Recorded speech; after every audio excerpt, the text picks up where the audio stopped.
आखिर कौन होगा राजस्थान रॉयल्स का आईपीएल 2026 में नया कप्तान? ट्रेडिंग को लेकर किस टीम में क्या चल रहा है और आखिर क्यों आईपीएल के कारण पीएसएल और पाकिस्तान का पूरी दुनिया में मजाक बन रहा है, आज इस वीडियो में बताएंगे। नमस्कार दोस्तों, मैं यश तिवारी, आप देख रहे हैं क्रिकेट फटाफट का 15 से 21वां एपिसोड। आज 18 जून की तारीख है और रोज की तरह आज भी आईपीएल 2026 हो, चाहे इंग्लैंड सीरीज हो, दिन भर की 10 बड़ी रिपोर्ट, बड़ी खबरें आपकी स्क्रीन पर परोसेंगे। एंड द वीडियो देखिए, लाइक और शेयर जरूर कीजिए और अभी तक चैनल को सब्सक्राइब नहीं किया है तो सब्सक्राइब का बटन भी नीचे है, हिट कर दो, बेल आइकन दबा दो।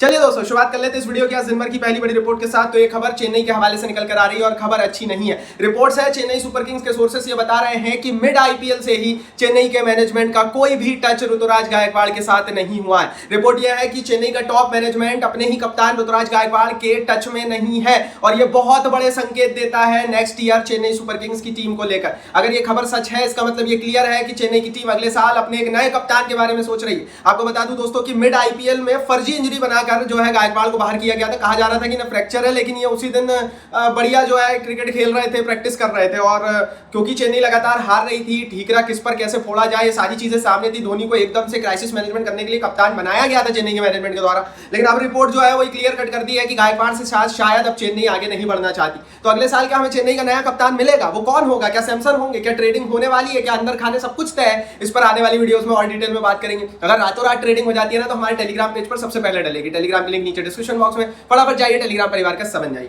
आगे बढ़ते हैं दोस्तों, दूसरी बड़ी रिपोर्ट की यहाँ से बात करते हैं। तो ये खबर राहुल द्रविड़ के हवाले से निकल कर आ रही है। राहुल द्रविड़ ने वैभव सूर्यवंशी से कुछ बड़ी बातें कह दी हैं। दरअसल दोस्तों, वैभव सूर्यवंशी जो कि हीरो हुए इस साल के आईपीएल में, इन्होंने अपनी 14 साल की उम्र में एक स्टैम्प ठोक दी दुनिया के क्रिकेट में। रिपोर्ट यह दोस्तों कि वैभव सूर्यवंशी का जो वजन है लगभग 20 से 30% बढ़ गया है। आईपीएल खत्म होने के बाद सूर्यवंशी का वेट पुट अप हो गया है और राहुल द्रविड़ ने उनसे बात की है। रिपोर्ट यह है कि उनके वेट को कम करने के लिए राहुल द्रविड़ ने कहा है। दरअसल दोस्तों, जो पोस्ट मैच सेरेमनी हुई थी ना, उसमें भी वैभव सूर्यवंशी काफी वजनी नजर आ रहे थे और उसके बाद ऑलरेडी उनका वेट तो थोड़ा सा ज्यादा ही था, लेकिन आईपीएल खत्म होने के बाद उनके वेट में तेजी से बढ़ोतरी हुई है क्योंकि फिजिकल एक्टिविटीज कम हो गई है। राहुल द्रविड़ ने कहा है कि जिस एज से इस समय सूर्यवंशी गुजर रहे हैं उस एज में रैपिडली वजन बढ़ता है और ऐसी केस में वो एक महान और एक अच्छे खिलाड़ी को खोना नहीं चाहते सिर्फ वेट और फिटनेस इशू के कारण। दैट्स व्हाई राहुल द्रविड़ ने वैभव सूर्यवंशी से बात की है। इससे एक चीज और क्लियर हो गई है कि अगले साल के आईपीएल में वैभव सूर्यवंशी को राजस्थान रॉयल्स की टीम जो है रिटेन करेगी। आगे बढ़ते हैं, तीसरी बड़ी रिपोर्ट की यहाँ से बात करते हैं। तो आईपीएल 2025 में सेलिब्रिटी इंडोर्समेंट 13% से ड्रॉप हो गए। मतलब पिछले साल के मुकाबले इस बार 13% कम विज्ञापन दाताओं ने सेलिब्रिटीज, मतलब बड़े बड़े फेस, बड़े बड़े क्रिकेटर्स, बड़े बड़े बॉलीवुड एक्टर एक्ट्रेस की मदद से एड कम करवाए हैं और विदाउट एक्टर एक्ट्रेस या क्रिकेटर्स की मदद से एड्स ज्यादा करवाए। ऐसी स्थिति में अभी भी शाहरुख खान और महेंद्र सिंह धोनी इस लिस्ट को रूल कर रहे हैं। सबसे ज्यादा एड इन्हीं दोनों ने किए हैं, लेकिन ओवरऑल बड़ी पर्सनैलिटी के द्वारा जो एड होते हैं उनकी होने की संख्या कम हुई है और क्रिएटिव एड्स जिसमें कोई बड़ा पर्सनैलिटी शामिल ना हो, ऐसे एड्स की संख्या बढ़ गई है। अब इससे भाई देखो, घाटा फायदा किसको है? फायदा तो एडवर्टाइजमेंट एजेंसी को है। शाहरुख खान, महेंद्र सिंह धोनी को आपको 10-10 करोड़ रुपए नहीं देने पड़ेंगे और उसके बाद भी आपका ऐड चल रहा है टीवी पर। इसीलिए भैया एडवर्टाइजमेंट एजेंसीज कम बजट में ज्यादा अच्छे एड्स बना रही हैं और घाटा बड़े बड़े सेलेब्स को है क्योंकि उनकी उपयोगिता कम हो रही है। आगे बढ़ते हैं, चौथी बड़ी रिपोर्ट की दोस्तों यहाँ से बात करते हैं। तो पाकिस्तान के जो मिनिस्टर हैं ख्वाजा आसिफ, उन्होंने जो बयान दिया था कि हमने यहाँ से पाकिस्तान में बैठ के हैक कर लिया धर्मशाला के स्टेडियम को और फ्लड लाइट बंद कर दी, डैम के गेट खोल दिए। तो इस तरह के जो बचकाना बयान है ना, इनका बयान पूरी दुनिया में ट्रेंड हुआ। कल की रिपोर्ट है, कल ख्वाजा आसिफ के बयान को वर्ल्ड वाइड ट्रेंड ट्विटर पर जो हमारा एक्स उस पर मिला और भैया दुनिया भर के लोगों ने मजे लिए। मतलब पाकिस्तान, ना सिर्फ भारत और पाकिस्तान के बीच, पूरी दुनिया के सामने एक दफा फिर से जोकर साबित हुआ क्योंकि इनके मिनिस्टर का ये बयान आया है। इवन पाकिस्तान के लोग भी हंस रहे हैं कि हमारा मिनिस्टर इस तरह की बातें कर रहा है। बड़ी चीज ये नहीं है, बड़ी चीज ये है कि पाकिस्तान की सरकार कंडेम भी नहीं कर रही। मतलब पाकिस्तान जोकरों का देश, पागलों का देश बनता चला जा रहा है। और अभी भी भाई मैं बताऊं ना, मैं जब ये बात बोलूंगा ना तो कई सारे पाकिस्तानी आएंगे और नीचे कमेंट करेंगे कि हमने यहाँ से साइबर अटैक किया था और आपके फ्लड लाइट हैक किए थे, और नीचे लिखेंगे वो इस कमेंट में। मतलब इतने पागल और इतने अनपढ़ टाइप के लोग हैं पाकिस्तान में।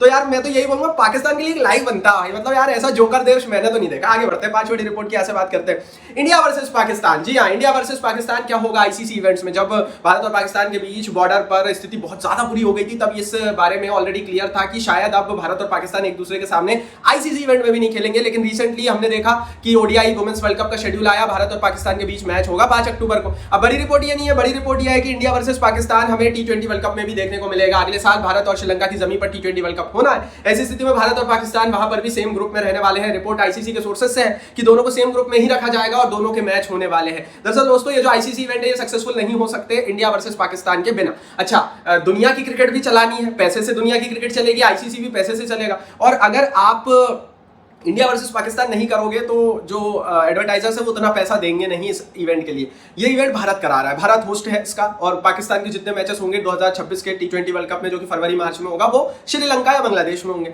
ऐसी स्थिति में भारत और बीसीसीआई को भी पता है कि अगर हमने भारत पाकिस्तान मैचेस नहीं किए तो एडवर्टाइजर्स पैसा देंगे नहीं और ये पूरा टूर्नामेंट घाटे में जा सकता है। और ऐसी स्थिति में इंडिया पाकिस्तान रिपोर्टेडली होने वाला है T20 वर्ल्ड कप 2026 में। होना चाहिए या नहीं, ये आप बताओ नीचे कॉमेंट बॉक्स में। आगे बढ़ते हैं, छठी बड़ी रिपोर्ट की यहाँ से बात करते हैं तो राजस्थान रॉयल्स के नए कप्तान को लेकर ये बड़ी रिपोर्ट है। कौन होगा राजस्थान रॉयल्स का नया कप्तान? संजू सैमसन की ट्रेडिंग को लेकर तो हम लगातार बातें सुन रहे हैं, लगातार हम ये चीजें सुन रहे हैं कि संजू सैमसन जो है वो ट्रेड होने वाले हैं और ट्रेड होकर वो चेन्नई सुपर किंग्स की टीम या केकेआर की टीम में जा सकते हैं। लेकिन इस ट्रेडिंग की खबर के बीच बड़ी खबर यही है कि राजस्थान रॉयल्स ने अपने नए कप्तान की भी तैयारी कर ली है। रियान पराग वाइस कप्तान होंगे, जायसवाल कप्तान होंगे। Parag versus Jaiswal already Rajasthan Royals की टीम में चल रहा है, लेकिन रिपोर्ट राजस्थान रॉयल्स से यही है कि यशस्वी जायसवाल को एक कमान दी जाएगी राजस्थान रॉयल्स की टीम की। सूर्यवंशी को जो है रिटेन किया जाएगा, रियान पराग भी रिटेन होंगे, लेकिन सैमसन जो है क्योंकि ट्रेड होने की खबरें हैं तो राजस्थान रॉयल्स की टीम कोई भी नया कप्तान विदेशी या देशी नीलामी में नहीं ढूंढेगी और जायसवाल के ऊपर ही भरोसा जो है वो होने वाला है। अभी तक की रिपोर्ट तो यही है। आगे बढ़ते हैं, सातवीं बड़ी रिपोर्ट की यहाँ से बात करते हैं तो यार देखो, इंडिया इंग्लैंड टेस्ट सीरीज हम सबको पता है, हमने देखा कि किस तरह से हर्षित राणा की एकदम से एंट्री कर दी गई है एज ए बैकअप। वो भारतीय टीम के साथ ही रहेंगे, लेकिन सवाल अब बड़े बड़े उठने लगे। अंशुल कंबोज जो कि लगातार जो इंग्लैंड में टेस्ट चल रहे थे, प्रैक्टिस टेस्ट चल रहे थे इंडिया ए की टीम में, उसमें लगातार अच्छा प्रदर्शन किया कंबोज ने। हर्षित राणा से कई गुना अच्छा प्रदर्शन किया, लेकिन हर्षित राणा को लिया गया, कंबोज को नहीं लिया गया। सवाल ये उठ रहे हैं क्या फेवरेटिज्म शुरू हो चुका है, क्योंकि एक मजबूत कप्तान नहीं है भारत के पास। शुभमन गिल नए कप्तान है, खुद चल नहीं सकते वो। दिखती बात है कि रोहित शर्मा को हटा जाना, विराट कोहली को हटाया जाना भारतीय क्रिकेट के स्तंभ को गिराने जैसा था। अब क्योंकि आपके पास एक स्तंभ नहीं है, शुभमन गिल की कोई सुनेगा नहीं बीसीसीआई में। शुभमन गिल नए कप्तान है, ऑलरेडी दबे हुए बेचारे। अब जो फैसले लिए जाएंगे वो गंभीर लेंगे, और गंभीर के फैसले हैं ये कि हर्षित राणा की एंट्री होनी चाहिए, भले वो चले या ना चले। अंशुल कंबोज ने क्या बिगाड़ा किसी का नहीं पता, लेकिन ये जो कुछ भी हो रहा है भारतीय क्रिकेट के लिए अच्छा नहीं है। मेरे हिसाब से अंशुल कंबोज ने बिगाड़ा क्या है भाई? अगर आप राणा को ले रहे थे तो कंबोज की क्या गलती थी? उसने भी तो प्रदर्शन ही किया, टेस्ट क्रिकेट ही वो खेल रहा है बंदा, आप उसको भी ले सकते हैं बैकअप के रूप में।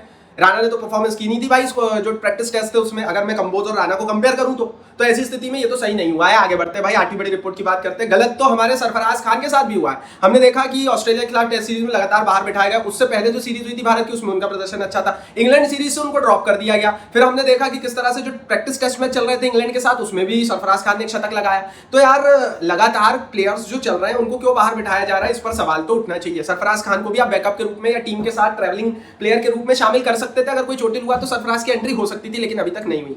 आगे बढ़ते हैं, नौवीं बड़ी रिपोर्ट की यहाँ से बात कर लेते हैं तो ये रिपोर्ट इंडिया के हवाले से निकल कर आ रही है। हेडिंग्ले में भारत अपना पहला टेस्ट मैच परसों के दिन इंग्लैंड के साथ खेलेगा। ऐसी स्थिति में भारतीय टीम हेडिंग्ले मतलब लीड्स पहुंच गई है। भारतीय टीम ने ट्रेन का जो है सफर तय किया और ट्रेन से भारतीय टीम जो कि पहले लंदन के पास तैयारियां कर रही थी वो लीड्स पहुंच गई है। लीड्स में हेडिंग्ले का मैदान है जहां पर इंडिया और इंग्लैंड के बीच टेस्ट मैच होने वाला है। बड़ा टेस्ट मैच है, इस टेस्ट मैच के लिए लाइक बनता है। आगे बढ़ते हैं, 10वीं बड़ी रिपोर्ट की यहाँ से बात करते हैं तो ये रिपोर्ट भारत के डोमेस्टिक फिक्चर्स के हवाले से निकल कर आ रही है। भाई 28 अगस्त से भारत के डोमेस्टिक फिक्चर रिवील हो चुका है।